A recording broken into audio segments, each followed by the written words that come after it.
Hello students, welcome on day 11 and today's periodic table part 3, last and final part है periodic table का। After that हम S block में कुछ और part देखेंगे, देन पी डी में भी कुछ और पार्ट करेंगे, लेकिन रिपीट नहीं करेंगे किसी में भी कुछ भी, ताकि क्या होता है कि हमारे पूरे कंटेंट हम अच्छे से कवर कर पाए। तो आज का जो टॉपिक है पीरियोडिक टेबल में इलेक्ट्रोनेगेटिविटी, बिकॉज लास्ट क्लासेस में हमने एटॉमिक रेडियाई, आयनिक रेडियाई और आईपी से रिलेटेड और इलेक्ट्रॉन गेन एंथैल्पी से लेकर सारे काम कर दिए हैं। तो today's topic is electronegativity and some more properties. Okay, तो स्टार्ट। इलेक्ट्रोनेगेटिविटी, पॉलिंग साइंटिस्ट थे जिन्होंने इसके बारे में बताया था।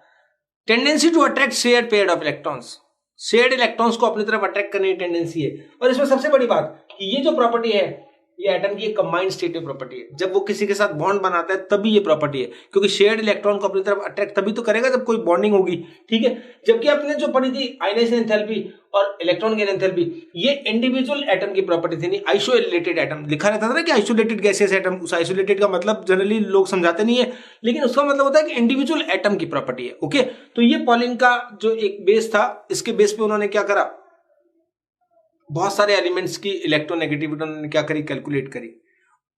ठीक है, तो उन्होंने फ्लोरीन को बेस मानकर, जो फ्लोरीन की इलेक्ट्रोनेगेटिविटी क्या होती है, मैक्सिमम होती है, कितना होती है 4.0, और उसको लेकर उन्होंने और सभी एलिमेंट की इलेक्ट्रोनेगेटिविटी कैलकुलेट करी, और वो वैल्यूज आपको याद होनी चाहिए। तो आप पीरियोडिसिटी भी पढ़ लीजिए साथ में, पीरियोडिसिटी इन इलेक्ट्रोनेगेटिविटी।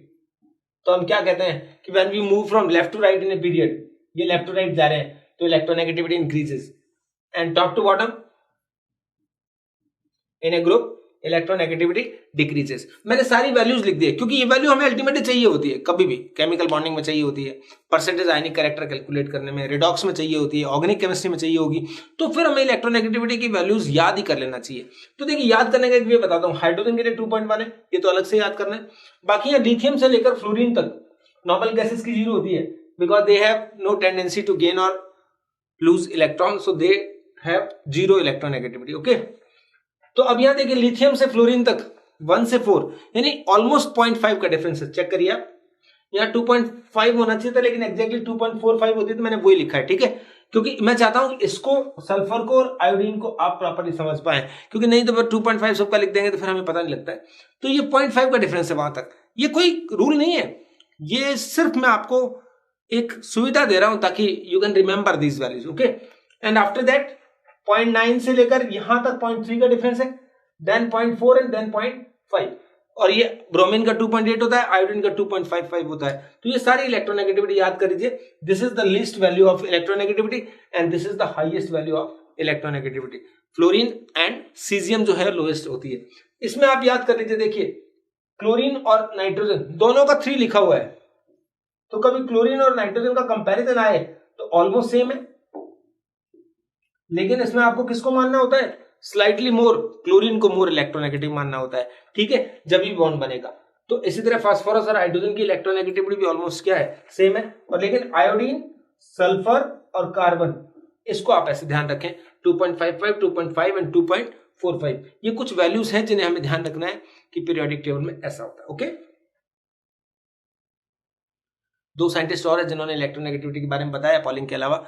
ये कौन से हैं, मुलिकन। मुलिकन ने कहा कि एवरेज होती है इलेक्ट्रॉन गेन एंथैल्पी का और आईपी का, और ये किस में होनी चाहिए, इलेक्ट्रॉन वोल्ट में होनी चाहिए ये वैल्यूज। ठीक है, तो इस तरह से आईपी प्लस EA/2, कहीं कोई न्यूमेरिकली नहीं आएगा, लेकिन आपको कई बार डेफिनेशन के पॉइंट ऑफ व्यू से या किसी में लिखा आ सकता है कि पॉलिंग का फॉर्मूला क्या होता है, या इसका क्या नाम है, इनका मुलिकन का फॉर्मूला क्या होता है, इस तरह से। ठीक है, तीसरे साइंटिस्ट हैं ऑलरेडी टोसो, उन्होंने भी एक फॉर्मूला दिया था, बहुत कॉम्प्लिकेटेड है, जेई वगैरह में इनके क्वेश्चंस कराए जाते हैं, लेकिन वो आते नहीं कभी भी। XAR 0.359 Z effective upon R square plus 0.705, R किस में लेना होता है, एंगस्ट्रॉम में, और जेड इफेक्टिव वही है जो हमने स्टार्ट में चैप्टर में देखा था, जेड माइनस सिग्मा, कैलकुलेट करके देखा था हमने पूरा, उस वैल्यू को यहाँ पुट करके इलेक्ट्रोनेगेटिविटी AR ऑलरेडी रोसो के अकॉर्डिंग भी हम क्या कर सकते हैं, कैलकुलेट कर सकते हैं। जस्ट नाम याद रखिए, ये फॉर्मूला कहीं दिख जाए फॉर्मूला लिखने का तो टिक करना है बस। ओके, फैक्टर्स अफेक्टिंग इलेक्ट्रोनेगेटिविटी, कौन कौन से फैक्टर हैं जो इलेक्ट्रोनेगेटिविटी को अफेक्ट करते हैं, तो वैसे ही है जैसे कि आईपी था या इलेक्ट्रॉन गेन एंथैल्पी था। जेड इफेक्टिव जितना ज्यादा होगा उतनी ज्यादा इलेक्ट्रोनेगेटिविटी होगी। कैसे? जेड इफेक्टिव ज्यादा होगा तो क्या होगा, न्यूक्लियर चार्ज ज्यादा है तो इलेक्ट्रॉन्स को अपनी तरफ अट्रैक्ट करने की टेंडेंसी भी ज्यादा होगी, नेचुरल है। तो वो रेडियस के इनवर्सली प्रोपोर्शनल हो गया, शील्डिंग इफेक्टिव इनवर्सली प्रोपोर्शनल हो गया। जैसे कि आईपी होता था, इलेक्ट्रॉन गेन एंथैल्पी होती थी। पॉजिटिव ऑक्सीजन स्टेट के ये भी डायरेक्टली प्रोपोर्शनल और नेगेटिव के ये भी इनवर्सली प्रोपोर्शनल। तो ये तीनों प्रॉपर्टी तो आप ये मान लीजिए, चाहे आईपी हो या इलेक्ट्रॉन एफिनिटी या इलेक्ट्रॉन गेन एंथैल्पी हो या इलेक्ट्रॉन नेगेटिविटी हो, इन तीनों के लिए सेम फॉर्मूलाज हैं, यहां तक तो कोई प्रॉब्लम है नहीं, सेम है सब कुछ, ठीक है। एक अब देखिए अलग फॉर्मूला है, ये जरूर अच्छे से याद करना पड़ेगा आपको कि electronegativity is directly proportional to the percentage S character. याद करिए एनसीईआरटी में एक क्वेश्चन लिखा हुआ था 3.23 बैक एक्सरसाइज में, लास्ट क्वेश्चन जो था सेकंड पेज पे, ठीक है। तो नीचे नीचे लिखा था आपने, उसमें क्या लिखा था आपने देखा था? उसने लिखा था कि नाइट्रोजन की इलेक्ट्रोनेगेटिविटी 3 होती है, क्या इन ऑल द कंपाउंड्स, ऐसा लिखा हुआ था। नाइट्रोजन के सभी कंपाउंड में नाइट्रोजन की इलेक्ट्रोनेगेटिविटी 3 होती है क्या, ये पूछा हुआ था। और लिखा था कमेंट ऑन दिस स्टेटमेंट। तो हमें नो कमेंट नहीं लिखना है, कहीं आप ये कहते हैं नो कमेंट लिख देंगे हम तो, ठीक है। उसमें ये लिखना था कि नो, नाइट्रोजन की इलेक्ट्रोनेगेटिविटी सब में 3 नहीं हो सकती है, क्योंकि वो किस बात पे डिपेंड करती है, हाइब्रिडाइजेशन पे डिपेंड करती है, यानी परसेंटेज एस कैरेक्टर पे डिपेंड करती है। तो मैंने एक एग्जांपल भी लिया है, सबसे बेस्ट एग्जांपल कार्बन का ही होता है। तो ये तो है bonds, single bond, double bond और ट्रिपल बॉन्ड। कौन सा हाइब्रिडाइजेशन है, sp3 sp2 sp, ये केमिकल बॉन्डिंग में हम अच्छे से देखेंगे, लेकिन इतना तो सबको पता है, सिंगल बॉन्ड में sp3 होता है, डबल बॉन्ड में इसमें अल्काइन में sp होता है। तो परसेंटेज एस कैरेक्टर 25, 33 एंड 50, ये कैसे आए देखिए, मैं आपको निकालना बता दूं। परसेंटेज एस कैरेक्टर मान लो हम इसमें निकालना चाहते हैं, तो इसमें कौन सा हाइब्रिडाइजेशन है, sp2, तो कितने s हैं, 1 आउट ऑफ टोटल ऑर्बिटल कितने, 1 s और 2 p, 3, 1 आउट ऑफ 3 इंटू 100 करेंगे तो इट इज 33.33, राइट। कितने ऑर्बिटल s के हैं, कितने टोटल हैं उनमें से, उसके अकॉर्डिंग निकाला हुआ है। ये इलेक्ट्रोनेगेटिविटी की वैल्यू हमने पॉलिंग की टेबल में देखी कि पॉलिंग की जो वैल्यू दे रखी है वो सारी सिंगल बॉन्ड से रिलेटेड दी होती है, ठीक है। तो यहां देखिए 25% एस कैरेक्टर है तो इसकी वैल्यू है 2.45, अगर 33 है तो 2.75 और 50 है तो 3.25। देखिए जब 50% एस कैरेक्टर है तो कार्बन की इलेक्ट्रोनेगेटिविटी बहुत हाई हो गई है। ये भी लिख दिया मैंने, कई बार ये भी काम आना चाहिए। बॉन्ड लेंथ केमिकल बॉन्डिंग में आएगी, सिंगल बॉन्ड, डबल बॉन्ड और ट्रिपल बॉन्ड की बॉन्ड लेंथ भी लिख दी मैंने, ठीक है। तो अब आप देखिए ये इतनी हाई इलेक्ट्रोनेगेटिविटी होने के कारण वन एल्काइन, यानी जिस कार्बन पर sp कार्बन पर अगर H जुड़ा होगा तो 50% एस कैरेक्टर होने से इसकी इलेक्ट्रोनेगेटिविटी बहुत हाई होगी। तो ये CH बॉन्ड के, इसमें जो CH बॉन्ड है उसके इलेक्ट्रॉन्स अपनी तरफ ले लेगा और H को रिलीज कर देगा, मतलब एसिडिक नेचर शो करेगा। तो हम लिख रखा है out of hydrocarbon only one alkyne has reactive hydrogen. Reactive hydrogen मतलब कौन सा, एसिडिक प्रॉपर्टी है। तो जिसकी H रिलीज करने की टेंडेंसी होती है वो एसिडिक माने जाते हैं। तो ये देखिए आप ऑर्गेनिक में देखेंगे, ग्रेनार्ड रिएजेंट से रिएक्शन कराएंगे मान लो, तो इसका देखो मैं आपको बताता हूं। एक रिएक्शन ऐसे आती है कि ग्रेनार्ड रिएजेंट होता है, उसकी रिएक्शन इस तरह से दी होती थी, एक वाटर से दी होती थी, अल्कोहल से दी होती थी, यहां पर मैंने लिया एल्काइन, इससे दी होती है, यहां पर दिया एल्कीन और फाइनली एल्केन। तो बच्चे देखिए यहां पर R रिएक्टिव हाइड्रोजन के साथ रिएक्ट करके एल्केन बनाता है, तो यहां पर क्या बन जाएगा, एल्केन बन जाएगा। यहां पर भी एल्केन बनता है, यहां पर भी एल्केन बनता है, लेकिन इन दोनों में रिएक्टिव हाइड्रोजन नहीं है। क्यों? क्योंकि इनमें एस कैरेक्टर कम है तो इनकी इलेक्ट्रोनेगेटिविटी उतना हाई नहीं होती है। इनमें 2.75 है, इसमें 2.45 है, तो यहां H रिलीज नहीं होता है। तो ओनली वन एल्काइन में ही क्या होता है, हाइड्रोजन रिप्लेसेबल होता है, यानी रिएक्टिव हाइड्रोजन होता है जिससे वो एसिडिक कैरेक्टर शो करते हैं, ठीक है, ध्यान रखेंगे। इलेक्ट्रोनेगेटिविटी के अंदर जब बात कर रहे हैं हम बच्चों, तो एप्लीकेशंस ऑफ इलेक्ट्रोनेगेटिविटी, इस पे क्वेश्चन जरूर आते हैं, ये कुछ क्वेश्चंस बनेंगे इसमें। सबसे पहली बात पोलैरिटी, पोलर नॉन पोलर तो समझते हैं ना, जैसे कोई भी कंपाउंड है HF या HCl कुछ भी है, तो अब कोई पूछता है ये पोलर है या नॉन पोलर है, ऐसे क्वेश्चन आते हैं कई बार। तो HF में क्या होगा, F gets partial negative charge and hydrogen gets partial positive charge. Why? This is due to the difference of electronegativity. So we can say more the difference of electronegativity, more the polarity. जितना ज्यादा difference होगा उतना ही क्या होगा, polar ज्यादा होगा। तो मैं देखिए HF की बात कर रहा हूं, फिर आया HCl, अगला बॉन्ड होगा HBr और फाइनली होगा HI। तो पोलैरिटी का ऑर्डर क्या होगा? HF is the most polar compound among these. Why? Because delta X difference of electronegativity is highest. Fluorine की 4 होती है, हाइड्रोजन की 2.1 होती है। इसकी 3 में से सब्ट्रैक्ट करेंगे तो क्या आएगा? 0.9। ये कितना आएगा? 0.7। और ये बच्चों कितना आएगा? 0.45। तो इस तरह से हम कह सकते हैं पोलैरिटी उसकी ज्यादा होगी जिसका डिफरेंस ऑफ इलेक्ट्रोनेगेटिविटी ज्यादा होगा। ओके, नेक्स्ट देखिए, बॉन्ड लेंथ और एक है बॉन्ड स्ट्रेंथ। ये हमेशा उल्टा होता है, कुछ एक केसेस को छोड़कर। हेलोजेंस के केस में एकदम बदलेगा, बाकी बॉन्ड लेंथ और बॉन्ड स्ट्रेंथ एक दूसरे का इनवर्सली प्रोपोर्शनल होता है, क्योंकि बॉन्ड जितना स्ट्रांग होगा उतना स्मॉल होगा। ठीक है, तो ये किस पे डिपेंड करता है? बॉन्ड लेंथ डेल एक्स पे, डेल एक्स के इनवर्सली प्रोपोर्शनल है, और बॉन्ड स्ट्रेंथ डेल एक्स के डायरेक्टली प्रोपोर्शनल है। तो इनके ऑर्डर भी इसी का लिखना हो मान लो, तो HF, HCl, HBr and HI। तो हम क्या कहेंगे? बॉन्ड स्ट्रेंथ किसकी ज्यादा होगी? HI की, क्योंकि HI जो होगा सबसे बड़ा बॉन्ड होगा, क्योंकि बॉन्ड स्ट्रेंथ सबसे कम होगी तभी तो बात है। तो बॉन्ड स्ट्रेंथ सबसे कम होगी तो बॉन्ड लेंथ ज्यादा होगी, तो ये बॉन्ड लेंथ ज्यादा होगी तो this bond can be easily break. तो ये बॉन्ड इजीली ब्रेक हो जाएगा, तो H प्लस देने की टेंडेंसी ज्यादा होगी इसकी। तो इसमें उल्टा लिख देंगे कि HF स्ट्रॉन्गेस्ट बॉन्ड है, फिर HCl है, HBr है, और सबसे वीकेस्ट बॉन्ड कौन होगा? HI। तो जो बॉन्ड वीकेस्ट होगा उसकी बॉन्ड लेंथ हमेशा क्या होगी? ज्यादा होगी। तो ये बॉन्ड लेंथ और बॉन्ड स्ट्रेंथ को भी इससे हम क्या कर सकते हैं? समझा सकते हैं। और बॉन्ड लेंथ में मैं आपको समझाया भी था, स्टीवेंसन एंड शूमाकर का इसी चैप्टर में हमने फॉर्मूला पढ़ा है जिसमें बॉन्ड लेंथ निकालते थे। और बॉन्ड लेंथ किस बात पर डिपेंड करती थी? हमने क्या फॉर्मूला दिया था वहां पर कि बॉन्ड लेंथ किसके इक्वल होती थी? RA plus RB minus 0.09 del X. याद आ गया ना? तो ये AB बॉन्ड लेंथ जो है वो ऐसे निकालते थे, इक्विवेलेंट रेडियस का सम होती थी, लेकिन उसमें से माइनस करते थे। तो जितना ज्यादा डेल्टा एक्स होगा उतना ज्यादा माइनस करेंगे तो बॉन्ड लेंथ उतना ही क्या होती जाएगी? कम होती चली जाएगी। So more the delta x less the bond length. Clear है? स्टीवन एंड शूमाकर के फॉर्मूला से भी और भी अच्छे से आ गया हमें। नेक्स्ट देखिए, एसिडिक स्ट्रेंथ। इस पे बच्चों क्वेश्चन आता है। एसिडिक स्ट्रेंथ अभी क्या बात करते हैं? एसिडिक स्ट्रेंथ का मतलब क्या होता है? Tendency to release H plus ions. तो आप HF, HCl, HBr, HI इनमें से कौन सबसे इजीली बॉन्ड हाइड्रोजन देगा? तो बताइए, जो वीक होगा वो देगा। वीक कौन सा होता है? HI। तो ये होगा, ये आंसर है क्या? HF, HCl, HBr and HI। So this is the strongest acid among this. ये स्ट्रॉन्गेस्ट एसिड है, ये कौन सा है बच्चों? वीकेस्ट एसिड है। तो अब देखिए बच्चों, कॉन्जुगेशन की बात करी थी हमने, फिजिकल केमिस्ट्री में भी बात की थी। तो इसमें जब ऐसा क्वेश्चन आता है तो F माइनस जो होगा वो क्या होगा? स्ट्रॉन्गेस्ट क्या होगा बच्चों? बेस। अगर इन चारों में कोई पूछेगा F minus, Cl minus, Br minus, I minus, which one is the strongest base, तो हम क्या करेंगे? जो वीकेस्ट एसिड है उसका कॉन्जुगेट जो होगा वो क्या होगा? Strongest base. और I माइनस जो होगा इन दोनों में वो क्या हो जाएगा बच्चों?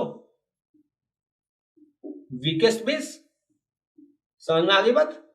क्यों वीकेस्ट? क्योंकि स्ट्रॉन्गेस्ट एसिड का कॉन्जुगेट है वो वीकेस्ट होगा। रूल पढ़ा हुआ है ना कॉन्जुगेशन का कि कॉन्जुगेट एसिड अगर वीक है तो उसका जो कोई एसिड अगर वीक है, वीकेस्ट है, तो उसका कॉन्जुगेट बेस स्ट्रॉन्गेस्ट होगा। क्लियर है? तो ये कॉन्सेप्ट ध्यान रखते हुए आप ध्यान कर लीजिए ऐसे एसिडिक स्ट्रेंथ। अब दूसरी चीज जो आती है, नेचर ऑफ कंपाउंड। कंपाउंड की नेचर कैलकुलेट करनी होती है बच्चों।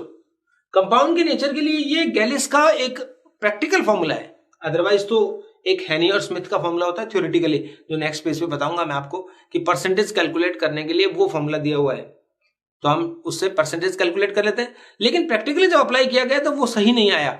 तो गैलिस ने एक नया कॉन्सेप्ट दिया, ये कि जिसमें डेल्टा एक्स की वैल्यू लेस देन और ग्रेटर इक्वल टू 1.7 होती है तो वो क्या होते हैं? कोवेलेंट होते हैं।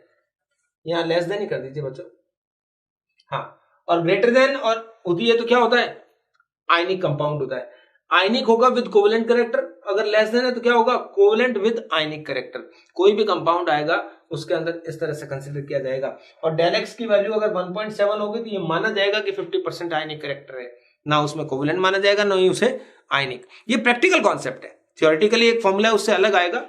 अब इसमें भी कुछ एग्जांपल है, इसमें देखिए एक एक्सेप्शन देखिए आप, क्योंकि ये जरूरी होता है याद करना। गैलिस के अकॉर्डिंग जब कॉन्सेप्ट दिया गया तो एच एफ के लिए डेल्टा एक्स की वैल्यू अभी अभी हमने प्रीवियस पेज पे लिखी है, it is 1.9, yet it is covalent compound, it is covalent with ionic character।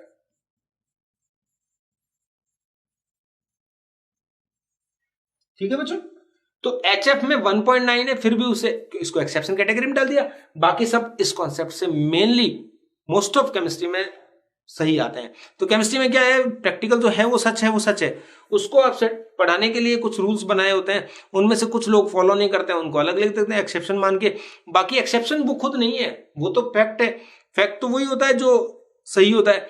अब आप पढ़ा पा रहे हैं, सही कर पा रहे हैं, वो चीज देखनी होती है। तो उसको सिस्टमेटिक बनाने के लिए कुछ रूल्स बनाए गए हैं, जिनको फॉलो नहीं करते हैं उनको एक्सेप्शंस कह देते हैं अपन। ठीक है, तो यहां ये लिख दिया हमने। ध्यान रखना 1.7 से ज्यादा होगा डेल्टा एक्स तो आयनिक माना जाएगा, 1.7 से लेस होगा तो क्या माना जाएगा, कोवेलेंट माना जाएगा।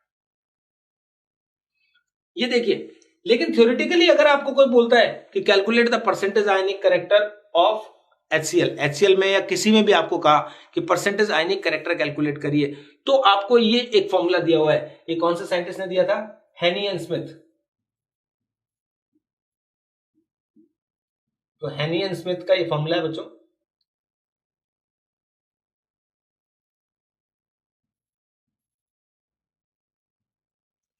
परसेंटेज आयनिक कैरेक्टर एक्स, डेल्टा एक्स को 16 से मल्टीप्लाई करना plus 3.5 into delta x square.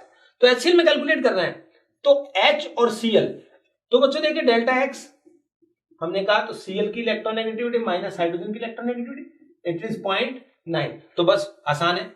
So percentage ionic character in HCl, formula लगाया 16, ये डेल्टा एक्स से मल्टीप्लाई किया हमने, प्लस 3.5 अगेन डेल्टा एक्स का स्क्वायर कर दिया।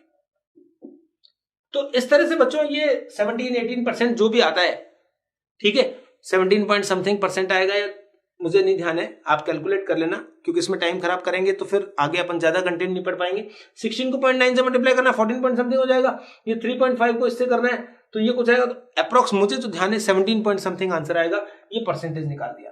तो इस फॉर्मूला से तो हमें क्या आएगा, जब ऐसा क्वेश्चन आएगा कि calculate the percentage ionic character, तब तो अपन इससे करेंगे, ठीक है। लेकिन अगर ऐसा आएगा कि the nature of compound, then we will use Gallis practical concept 1.7 वाला।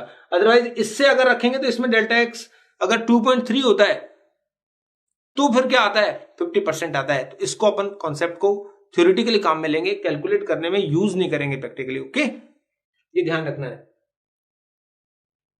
Naming of binary organic compounds, electronegativity की हेल्प से बहुत सारे कंपाउंड्स की नेमिंग कर सकते हैं अपन। कैसे कर सकते हैं, देखो, बाइनरी इनऑर्गेनिक कंपाउंड जैसे HCl, जैसे आता है ClF3, IF7, इनके नेम लिख रहे हैं बच्चों। तो नेमिंग का कॉन्सेप्ट तो पहले पता होना चाहिए। नेमिंग में क्या आता है, मैं यहां पर इनके नेमिंग का कॉन्सेप्ट बताता हूं। पहले किसका नाम आता है, लेस इलेक्ट्रोनेगेटिव, प्लस बाद में किसका नाम लिखते हैं, मोर इलेक्ट्रोनेगेटिव, और लास्ट में क्या लगाते हैं, आइट। ये एक बेसिक आइडिया है, लेस इलेक्ट्रोनेगेटिव नेम, फिर मोर इलेक्ट्रोनेगेटिव नेम प्लस आइट। तो it is what, H for hydrogen, इसका नाम तो सीधा स्ट्रेट लिख दीजिए हाइड्रोजन। यहां पर क्या है, क्लोरीन, यहां पर क्या है, आयोडीन। पहला नाम तो पूरा लिख देना होता है। उसके बाद जो सेकंड है उसको एनायन मान के काम करना होता है। Cl है तो उसके आगे आइट लगाना है, तो ये क्या हो जाएगा बच्चे, क्लोराइड, हाइड्रोजन क्लोराइड। ये क्या होगा, F के 3 नंबर है तो क्या होगा, ट्राई फ्लोराइड।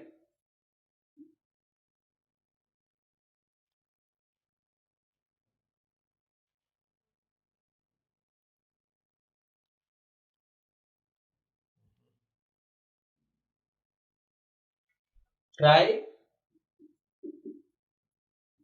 फ्लोराइड। ये क्या हो जाएगा, आयोडीन। 7 को क्या लिख देंगे बच्चे, हेप्टाफ्लोराइड।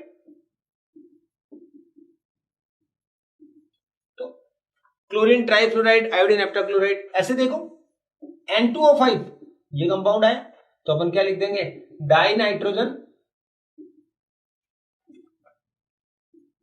पेंटाऑक्साइड, CO2 कार्बन डाइऑक्साइड, इस तरह से। तो ये एक नेमिंग का सिस्टम है कि पहले लेस इलेक्ट्रोनेगेटिव का नेम, फिर मोर इलेक्ट्रोनेगेटिव का नेम प्लस आइड लगाना होता है। इसमें अगर एक क्वेश्चन पूछा जाए आपसे कि आपको फॉर्मूला सही बताना है, ICl या CLI, आपको कोई बोलता है कि which one is the correct formula of compound, इधर ICl और CLI, तो आप क्या चेक करेंगे, तो हम कहेंगे ये वाला करेक्ट फॉर्मूला है, ये वाला रॉन्ग फॉर्मूला है। कैसे? क्योंकि स्टार्ट में पहले कौन आता है हमेशा, लेस इलेक्ट्रोनेगेटिव, आफ्टर दैट कौन आता है, मोर इलेक्ट्रोनेगेटिव। इसमें भी कुछ एक्सेप्शंस हैं, जैसे एक एक्सेप्शन तो बहुत बड़ा वाला है, NH3, नाइट्रोजन अमोनिया बहुत पॉपुलर नेम है, तो ये NH3 ऐसे लिखा गया। बाकी जनरली इनऑर्गेनिक केमिस्ट्री में जब नेमिंग आती है बच्चों, तो किस तरह का होता है, पहले less electronegative, then more electronegative, plus क्या लगाना होता है, आइड। तो ये पूरा काम इस तरह से करना होता है। Okay, take next application of electronegativity. Electronegativity की बेस पे हम हाइड्रोलिसिस के प्रोडक्ट पता कर सकते हैं। हाइड्रोलिसिस केमिकल बॉन्डिंग में देखें किस किस का हो सकता है, नहीं हो सकता, वो तो बात की बात है। अभी किसी ने कहा कि BCl3 के हाइड्रोलिसिस का क्या प्रोडक्ट होगा, Cl2 होगा, वो क्या होगा, तो we can explain the product by the using electronegativity. How can we, जैसे यहां तो लिखा हुआ है बच्चों कि बोरिक एसिड बन गया और ये हाइपोक्लोरस एसिड बन गया, ये तो याद थोड़ी करना है। देखिए BCl3, तो BCl3 इस तरह से Cl है, मान लो Cl पे माइनस चार्ज है ड्यू टू मोर इलेक्ट्रोनेगेटिविटी, और यहां पर क्या है, प्लस चार्ज है। तो हम क्या करेंगे, वाटर यूज करेंगे। हाइड्रोलिसिस में वाटर में क्या होता है, H पे प्लस है, तो यहां 3 वाटर मॉलिक्यूल ले लेंगे। उससे क्या होगा, ये 3 H प्लस इन तीनों Cl के साथ रिएक्शन करके क्या बनाएगा, 3HCl, भाई प्लस माइनस के साथ, माइनस प्लस के साथ, और माइनस प्लस आया कहां से, due to the difference of electronegativity. तो if we don't have knowledge of electronegativity then we can't do this. So ये अब पता लग गया अपने को HCl। तो अब जो B था आपके पास, उस पर कौन लग जाएगा, 3 OH, ये हो गया, इसको यही तो बोलते हैं H3BO3। It is called orthoboric acid. वैसे नॉर्मली बोरिक एसिड भी लिखा रहता है, correct name is orthoboric acid. Okay, एक वीक लुईस बेस होता है, पता है ना अपने को, प्रोटिक बेस नहीं है, प्रोटिक एसिड नहीं है ये, सॉरी, ये क्या होता है, एक लुईस एसिड होता है, वीक लुईस एसिड।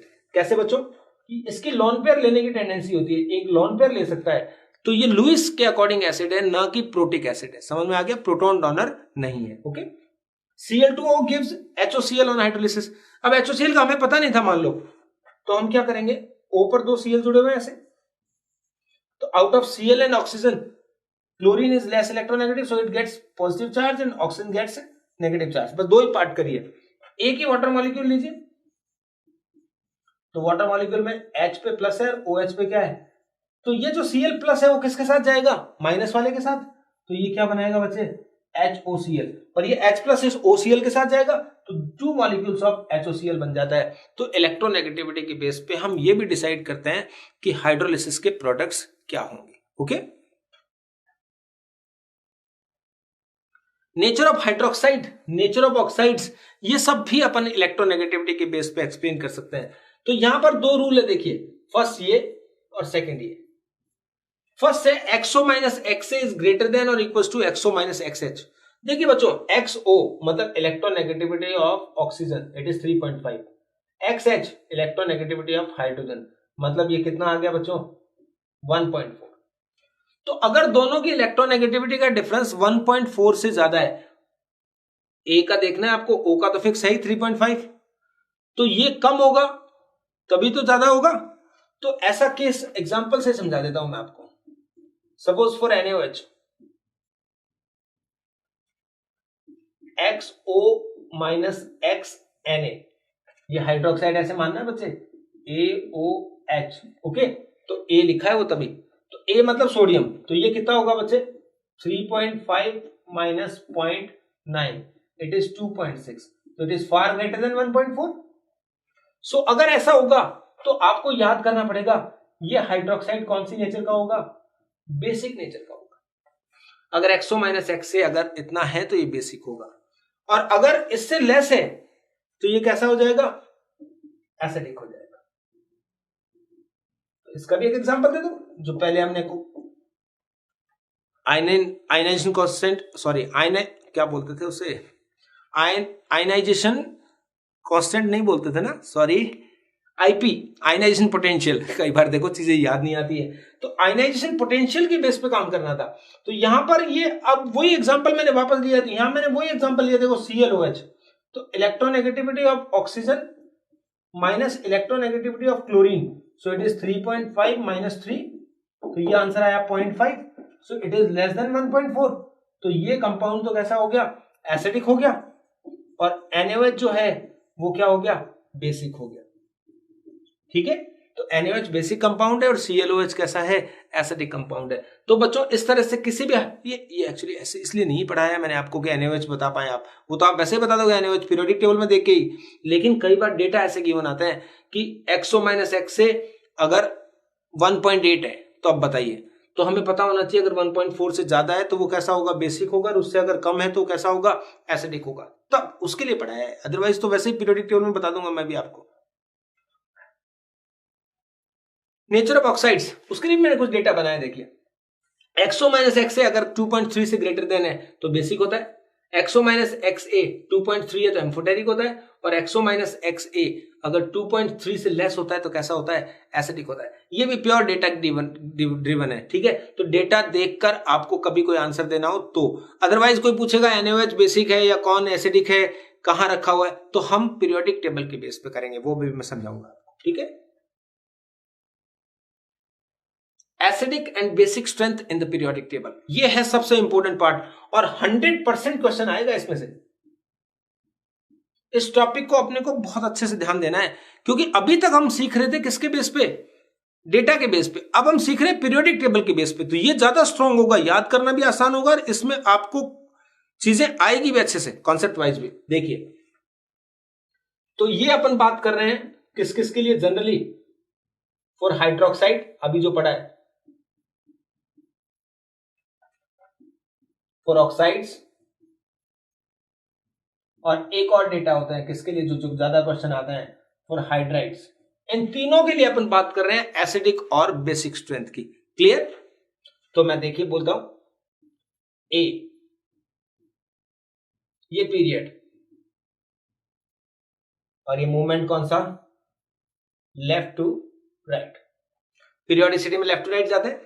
तो आप एक चीज नोटिस कर दीजिए, बस डेटा डायरेक्ट याद करिए कि acidic strength increases, left to right जाएंगे तो एसिडिक बढ़ेगा, और बेसिक क्या होगा, कम होगा। तो एक ही चीज याद करिए, एसिडिक बढ़ेगा तो बेसिक अपने को पता होता है उल्टा होता है, तो वो अपने आप कर लेंगे। ठीक है, एसिडिक इंक्रीजेस, इसके लिए आप देखिए कोई भी एग्जांपल दीजिए, कितने भी एग्जांपल दीजिए, चाहे कुछ अच्छे अच्छे एग्जांपल देता हूं। देखो मैं आपको, किसी ने पूछा sodium oxide, after that sodium के बाद कौन आता है, लेफ्ट टू राइट जा रहे हैं तो magnesium, then aluminium, then silicon, phosphorus, sulphur, chlorine, ऐसे मैंने सारे दे दिए हैं। तो इसमें क्या ऑर्डर होता है, एसिडिक स्ट्रेंथ का ऑर्डर की बात करेंगे तो इस तरह से होगा, ये सबसे एसिडिक होगा, ये सबसे कम एसिडिक होगा। लेकिन अगर बेसिक का पूछ लिया है तो उल्टा हो जाएगा, Na2O सबसे ज्यादा बेसिक हो जाएगा। तो ये थोड़ा सा ध्यान रखना, पहली चीज।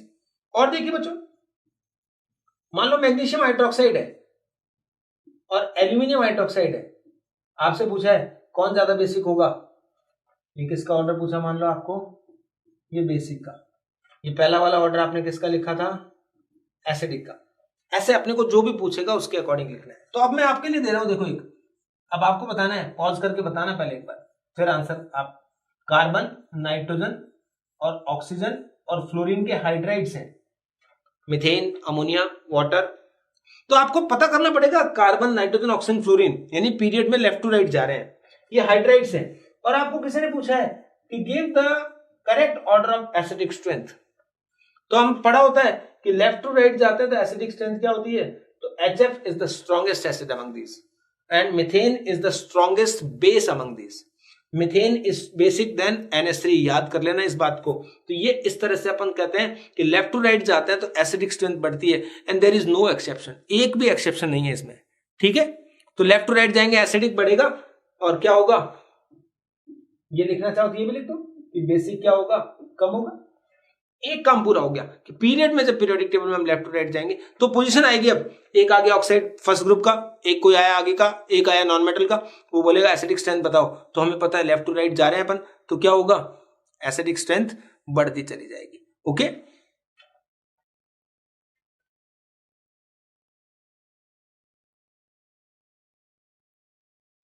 एक पेज इंसर्ट करता है। सेकेंड थिंग, ग्रुप में ये थोड़ा लंबा लेना पड़ेगा टॉपिक अपने को, क्योंकि तभी अच्छे समझ में आएगा कि फिर आगे वैलेंसी वो छोटे छोटे टॉपिक है। टॉप टू बॉटम अगर ग्रुप में आते हैं, टॉप टू बॉटम आते हैं तो हम क्या कह देते हैं, this time basic strength increases और you can say acidic decreases. Clear?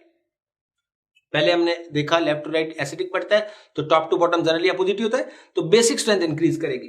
ठीक है, तो यहां बेसिक स्ट्रेंथ इंक्रीज करेगी, तो कुछ एग्जांपल्स मैं आपको दे रहा हूं। यहां पर मैंने कहा सोडियम का oxide, then potassium, then rubidium, ये सीजियम, आपको बेसिक ऑर्डर में अरेंज करना है। Beryllium hydroxide, then magnesium hydroxide, then calcium hydroxide और भी स्ट्रोंशियम बेरियम, इसको भी आपको किस ऑर्डर में लिखना है, बेसिक के ऑर्डर में लिखना है। तो हमें पता है down the group basic strength increase कर रही है, सोचना ही नहीं है, तो जब भी ग्रुप पे नीचे आएंगे तो बेसिक स्ट्रेंथ बढ़ेगी, ये लिस्ट बेसिक होगा, लास्ट वाला जो होगा वो सबसे मोस्ट बेसिक होगा। क्लियर है? ऑक्साइड हाइड्रोक्साइड हो, ऐसे देखो बच्चे, क्या हो सकता है, NaH हाइड्राइड है, KH, RBH, तो इसमें भी बेसिक स्ट्रेंथ का ऑर्डर वही होगा। तो यहां तक तो कोई प्रॉब्लम नहीं थी भाई, लेकिन बच्चों ये पूरा सही नहीं है, क्योंकि हमें सब क्वेश्चंस करने के लिए चाहिए ना पूरे ईच एंड एवरी क्वेश्चन। तो क्या देखना पड़ेगा बच्चे कि when we move from top to bottom in a group then basic strength increases, but there are some exceptions. Period में कोई एक्सेप्शन नहीं था, लेकिन इसमें आपको 3 एक्सेप्शन याद करने हैं। एक्सेप्शन क्या है, हाइड्राइड्स हैं, तो अभी तो आपका हो गया हाइड्राइड की, तो आपने सही लिखा है, कहां एक्सेप्शन है, नो बच्चे सुनो सही पूरी बात, hydrides of non metals, non metals के हाइड्राइड, नॉन मेटल्स के हाइड्राइड जो होते हैं वो एक्सेप्शन है इसका।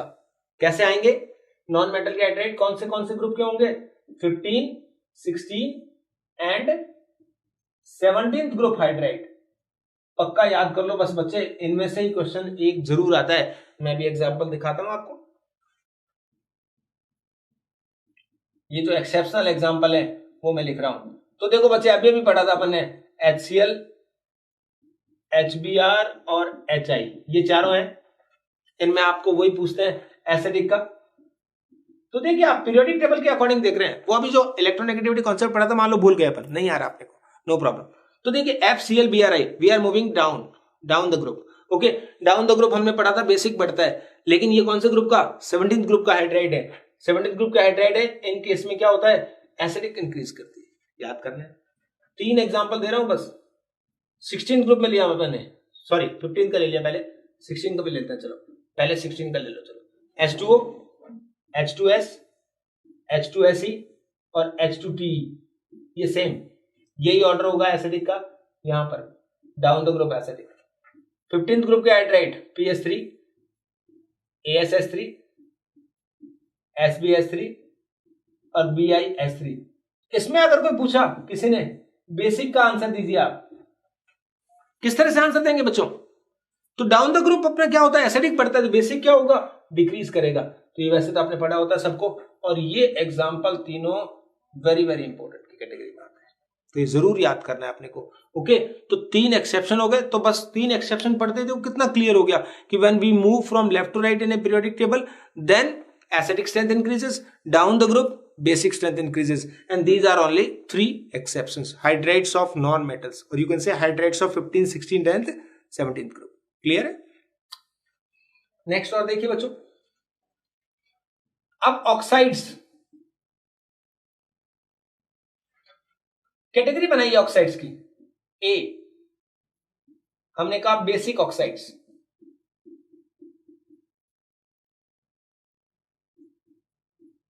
बी कैटेगरी बनाया है एसिडिक ऑक्साइड,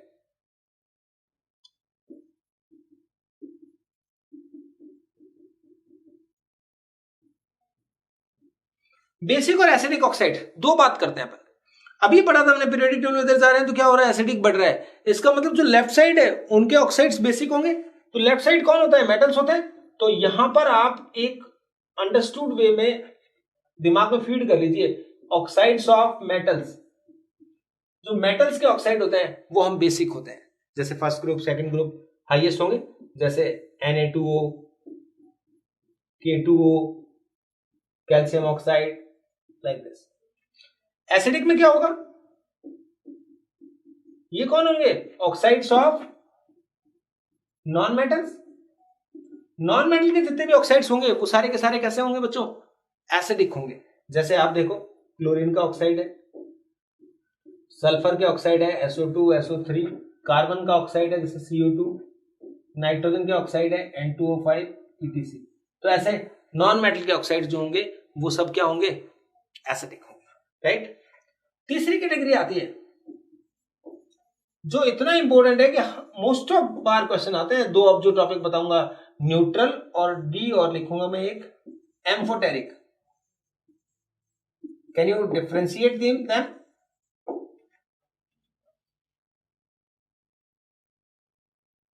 एम्फोटेरिक ऑक्साइड्स क्या होता है, न्यूट्रल ऑक्साइड्स। तो ये तो आप दिमाग में फीड कर लो कि इनमें से एक क्वेश्चन कई बार आता है। न्यूट्रल ऑक्साइड चार ही याद करने आपको पूरी टेबल में। जैसे कौन कौन, एक तो आप बहुत फेमिलियर है बचपन से ही, वाटर H2। दूसरा आप और देख लीजिए, कार्बन का एक ऑक्साइड तो एसिडिक है CO2, लेकिन दूसरा ऑक्साइड जो कार्बन मोनोऑक्साइड है वो न्यूट्रल है, ठीक है। नाइट्रोजन के भी 5 ऑक्साइड होते हैं, उनमें से 2 ऑक्साइड, एक तो NO और एक कौन सा होता है N2O। ये चार का एक ग्रुप है, ये चारों के चारों न्यूट्रल ऑक्साइड। इनको स्कैन कर लीजिए, दिमाग में फीड कर लीजिए, क्योंकि क्वेश्चन ये आता है which of the following oxide is neutral. इन चारों में से ढूंढ के लिखना होता है, कुछ नहीं करना होता है। सॉरी, N2O लाफिंग गैस से बोलते हैं, पता है ना। तो ये लाफिंग गैस है, एक बार कई बार ऐसे भी आता है लाफिंग गैस कौन सी है, तो अभी हमें पता होना चाहिए। अब आते हैं एम्फोटेरिक ऑक्साइड्स। एम्फोटेरिक ऑक्साइड्स में आप याद करिए, 5 तो नाम याद करिए, बेरिलियम, एल्यूमिनियम, जिंक, SN और एंटीमनी। इनके कौन कौन ऑक्साइड्स, और थोड़ा ऐड कर रहा हूं मैं इसमें, हाइड्रोक्साइड्स। बच्चों इनके ऑक्साइड्स और हाइड्रोक्साइड दोनों ही क्या होते हैं, एम्फोटेरिक होते हैं। इतना तो है ही, और कुछ और आएंगे PB के और MN के, वो भी आएंगे, वो इंटरमीडिएट स्टेट वाले होंगे। जैसे मैग्नीज में 2 से लेकर 7 तक ऑक्सीजन स्टेट है, तो 2 वाला बेसिक है, 3 वाला बेसिक है, तो 4 वाला जो हो गया वो क्या हो गया, न्यूट्रल हो गया, एम्फोटेरिक हो गया, सॉरी। और फिर 5 7 आगे जाते जाएंगे, एसिडिक होता जाएगा, क्योंकि एसिडिक स्ट्रेंथ हमेशा किस पे डिपेंड करती है, वो सब अभी देखना है। तो ये पढ़ने के बाद देखिए बच्चों, एसिडिक स्ट्रेंथ या बेसिक स्ट्रेंथ की बात कर रहे थे, तो हम क्या कहते हैं, जनरली ये किस बात पर डिपेंड करती है, oxidation state. It is directly proportional to oxidation state. तो ऑक्सीडेशन स्टेट की डायरेक्टली प्रोपोर्शनल है। तो अब किसी ने पूछा MnO, फिर आया Mn2O3, MnO4, Mn2O5 हो या 7 हो, जो भी मतलब। तो देखिए बच्चों, ये कैसा होगा, ये +2 में है तो ये बेसिक होगा। ये कैसा होगा, एसिडिक है। तो बीच में जो आते हैं वो जो होते हैं वो एम्फोटेरिक होते हैं, यानी जो ऑक्सीजन स्टेट 2 से लेकर 7 तक है, तो उनके बीच में जो भी आएंगे वो होंगे। तो एक एग्जांपल तो जैसे ये लिखा मैंने, तो अगर आपको कोई पूछेगा कि write down the order of acidic strength, then we should write like this, कि जैसे यहां पर कौन सी स्टेट थी, +2, यहाँ +3, यहाँ +4 और +7। जैसे जैसे प्लस में ऑक्सीजन स्टेट बढ़ती जाएगी वैसे वैसे क्या होता जाएगा बच्चे, एसिडिक स्ट्रेंथ बढ़ती जाएगी। दूसरा देखिए एसिडिक स्ट्रेंथ का एक बहुत ही पॉपुलर एग्जांपल, आप कितनी बार देखते हैं, देखो HClO4, बड़ा एग्जाम फ्रेंडली क्वेश्चन है, HClO2 और इसको HOCl ही लिख दो। तो इसमें क्लियर है कि एसिडिक स्ट्रेंथ का ये ऑर्डर होता है। व्हाई? बिकॉज 7, 5, 3 और ये क्या +1। इसी कैटेगरी के बेस पे अगर अपन अरेंज करें तो HNO2 और HNO3 में बताइए तो कौन हो जाएगा? HNO3, बिकॉज नाइट्रोजन में क्या है +5 और इसमें कितना है +3। अगेन आता है, किसी ने पूछा H2SO4 एंड H2SO3, तो हमने ऑक्सीजन स्टेट निकाल के देखी, यहाँ +4 आता है, यहाँ 6 आता है, तो H2SO4 स्ट्रॉन्गर देन H2SO3, तो it is directly proportional to the oxidation state. Clear cut होता है। लेकिन एक एक्सेप्शन यहां पर भी है, केमिस्ट्री में वही ज्यादा याद करना होता है जो एक्सेप्शन होता है। बाकी देखो नॉर्मल फैक्ट तो आपने पढ़ लिया, समझ में आ गया आपको। अब आपको एक्सेप्शन बताना है। तो फास्फोरस के ऑक्सो एसिड इसका एक्सेप्शन है, H3PO4, H3PO3 and H3PO2। Oxygen state देखिए बच्चों, +1, +3, +5। तो H3PO4 should be most basic, लेकिन होता कैसे है H3PO4, H3PO3, H3PO2 में जिसकी ऑक्सीजन स्टेट सबसे कम है वो सबसे ज्यादा एसिडिक है। तो ये आपको याद रखना है, ठीक है। ये तो इसकी बातें हो गई। कुछ और एग्जांपल ले रहे हैं, क्योंकि एसिडिक का मैं चाहता हूं कि इसमें से जो क्वेश्चन आएगा वो कभी हमारा गलत हो ही नहीं, एसिडिक और बेसिक स्ट्रेंथ का, राइट। तो अब नेक्स्ट देखिए, ये तो इसका एक्सेप्शन देख लिया। इसके बाद देखिए, देखो बच्चों, ऑक्सो एसिड जो होते हैं उनमें हमने देखा अगर कई बार क्या होगा, इफ ऑक्सीडेशन स्टेट क्या आ जाएगी बच्चों, सेम होगी, तब क्या करेंगे? Then we can say acidic strength is directly proportional to the electronegativity of central atom.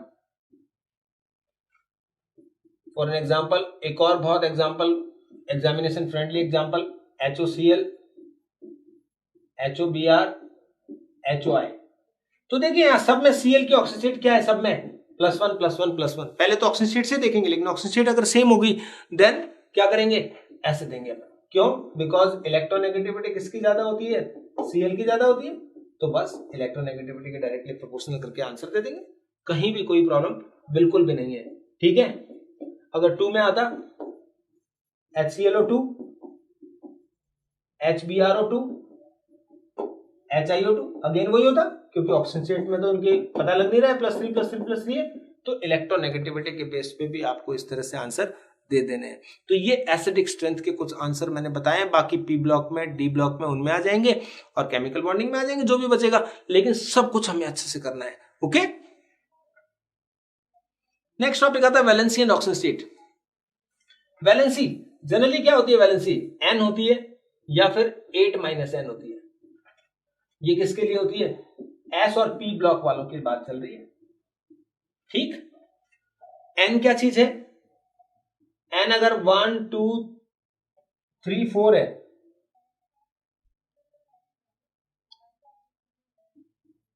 One two three four है, तब तो ये काम करता है। और ये N कब लगाना होता है, जब N 5 to कितना है 8 है। तो जैसे किसी ने बोला क्लोरीन, तो ये कितना होता है बच्चे 287। सो हम कह देते हैं वैलेंसी क्या होगी 8 - 7 मीन्स 1। इस तरह से वैलेंसी कितनी हो जाती है बच्चों, 1 हो जाएगी। तो वैलेंसी इस तरह से निकालनी होती है। वैलेंसी में भी एक क्वेश्चन कभी कभार ऐसा बनता है, sulphate of a metal is M2SO4 whole thrice. किसी का सल्फेट M2SO4 होल थ्राइस है, तो अब क्वेश्चन क्या पूछा गया है कि उसके ऑक्साइड का फॉर्मूला पूछ सकता है, उसके फॉस्फेट का फॉर्मूला पूछ सकता है, और उसके नाइट्रेट का फॉर्मूला पूछ सकता है। आयन का नॉलेज हमें है, M2SO4, तो यहां M2SO4 होल थ्राइस, सॉरी, तो M की वैलेंसी हमें डिसाइड हो गई कितनी है बच्चों, +3, क्योंकि म्यूचुअली ट्रांसफर होती है। ये 2 किसकी वैलेंसी है, सल्फेट की, तो M की वैलेंसी कितनी हो गई 3, तो M की वैलेंसी 3 हो गई, तो हमने पहले से लिख के रख दिया M पे कितना हो गया +3। ये लो, बड़ा आसान होता है। उसने पूछा नाइट्रेट का फॉर्मूला बताओ, तो M पे +3 है, तो आपने क्या लिखा NO3-, तो क्या फॉर्मूला बन जाएगा बच्चों, M NO3 all thrice, NO3 की तो 1 थी तो वो यहां आ गई। M3 प्लस फॉस्फेट क्या होता है, PO4 3 माइनस, इससे क्या बन जाएगा बच्चों, दोनों की वैलेंसी 3 कैंसिल हो जाएगी, तो it should be MPO4। Next oxide होगा तो O पर क्या होता है 2 माइनस, तो ऐसा ही फॉर्मूला बन जाएगा, इसका फॉर्मूला बन जाएगा M2O3। तो वैलेंसी में इस तरह के क्वेश्चन आपको ध्यान रख लेने हैं कि सल्फेट फॉस्फेट किसी एक का फॉर्मूला दिया होगा और दूसरे का फॉर्मूला आपसे पूछेगा तो आप आराम से उस फॉर्मूला को बता पाएंगे, राइट। तो ये वैलेंसी में ध्यान रखना है। डेंसिटी, बाकी वैलेंसी जो है, जो वेरिएबल ऑक्सीजन शीट होती है, जैसे इनर्ट पेयर इफेक्ट है या डी ब्लेंड है ब्लॉक की होती है, वो सब अपन ब्लॉक में पढ़ेंगे, क्योंकि ब्लॉक में जब काम करेंगे तो वहां अच्छे से समझ पाएंगे, और भी 10 क्वेश्चन बनेंगे। यहां पर तो अपने को जनरल लेना है बिल्कुल, ठीक है। देन आएगा डेंसिटी। डेंसिटी अपन सभी जानते हैं, it is mass upon volume.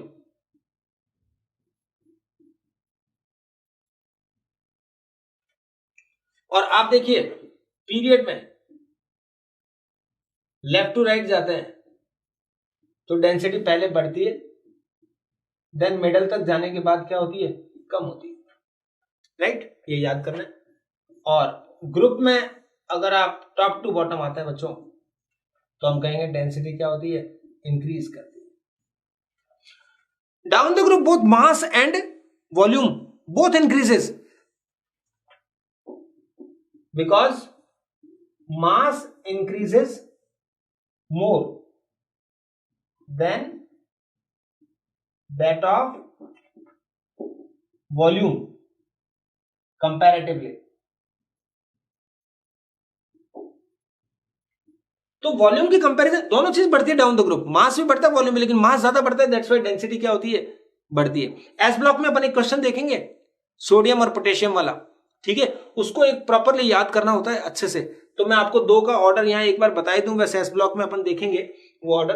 तो यहां पर अगर पूछा जाए कि लिथियम, सोडियम, पोटेशियम, रुबिडियम और सीजियम, इसमें डेंसिटी का ऑर्डर क्या है, तो बेसिकली तो हमें ये दिमाग में है कि डेंसिटी बढ़ती है, लेकिन यहां क्या होता है, लिथियम, देन क्या होगा, पोटेशियम, देन सोडियम, आगे ऑर्डर में कोई गड़बड़ नहीं है, ये एक्सेप्शनल केस है पोटेशियम और सोडियम, क्योंकि वो एक सेकंड पीरियड का, उसमें 2 ही वैकेंट है, जबकि पोटेशियम में क्या है 3 वैकेंट सेल है, तो क्या हो गया 2 8 8। तो थर्ड जो है, थर्ड सेल, सॉरी सोडियम में लास्ट वाला मैं बता देता हूं, 2 8 1 यानी एक ही सेल इनकम्प्लीट है, जबकि इसमें क्या है 2 8 8 1, लास्ट के 2 सेल इनकम्प्लीट है। थर्ड सेल में भी तो 18 की कैपेसिटी थी, लेकिन 8 ही आए, तो सेल तो बन गया, तो वॉल्यूम तो पूरा हो गया, लेकिन मास उतना नहीं बढ़ा। तो यू कैन से कि when we down the group from sodium to potassium, then volume increases more comparatively than mass. तो उससे क्या हो गया, डेंसिटी जो होती है वो डिक्रीज हो जाती है। तो पोटेशियम की सोडियम से कम है। इसी तरह सेकंड ग्रुप में आएगा तो कैल्शियम और मैग्नीशियम का आएगा, तो कैल्शियम का भी क्या होगा, मैग्नीशियम से कम होगा, तो उसका भी आपको अच्छे से याद रखना है। तो डेंसिटी हम जब पढ़ेंगे उसको प्रॉपरली, तो वहां पर अपने को अच्छे से आएगा। अब मैंने आपके लिए क्या करा, लास्ट में इस चैप्टर का देखिए, मैं हट जाता हूं थोड़ा, यहां मैंने कुछ डेटा बनाया, इसको प्रिंट स्क्रीनशॉट लेके याद कर लेना, कभी कभार पहले आया करते थे ऐसे क्वेश्चन। मैं थोड़ा पढ़ता हूं, देखो लोएस्ट इलेक्ट्रोनेगेटिविटी किसकी है, हाईएस्ट किसकी, वैसे पढ़ा है तो हमने सब कुछ आगे है, लेकिन फिर भी कुछ डेटा मैंने आपके लिए बनाए हैं, तो आप अच्छे से देखें।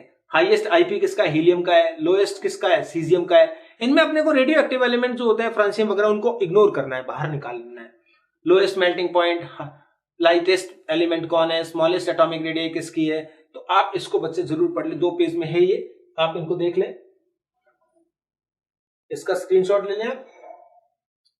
और एक और देखिए आगे, most electrovalent, most stable carbonate, strongest alkali, strongest basic, carbonate कौन स्टेबल होगा, ये सब एस ब्लॉक में आ जाएगा, कुछ डी ब्लॉक में आ जाएगी चीजें, सब कुछ आ जाएगा।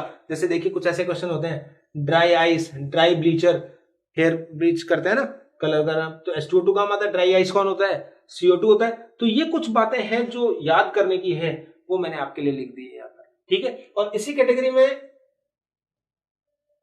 यहाँ पे देखिए ये कुछ फॉलोअप क्वेश्चंस दिए मैंने, एसिडिक और बेसिक स्ट्रेंथ से रिलेटेड दिए हैं, तो आप इनका पूरा स्क्रीनशॉट लीजिए और आराम से इनके आंसर्स करिए, और आप ऐप पे ऊपर या यूट्यूब पे आप लिख दीजिए इनको, ताकि आपको प्रॉपर पता लग जाए कि किस तरह से आपको काम किया है। सब आ जाएंगे आपको, कोई ऐसा क्वेश्चन नहीं होगा जो आपको नहीं आएगा, जो अब तक जो हमने पढ़ा है। तो ये था हमारा पीरियोडिक टेबल कंप्लीट चैप्टर, जिसमें हमने पीरियोडिक टेबल 1, 2, 3 3 वीडियो देखे। बहुत बड़े वीडियो नहीं है ये, तो इसमें मैंने मोस्ट ऑफ थिंग्स आपके कैलकुलेट कर दी है, सारी चीजें इसके अंदर इंक्लूड कर दी है। तो आप उनको अच्छे से पढ़िए और नेक्स्ट क्लास में अपन एस ब्लॉक से स्टार्ट करते हैं, S block and hydrogen. Okay, thank you very much.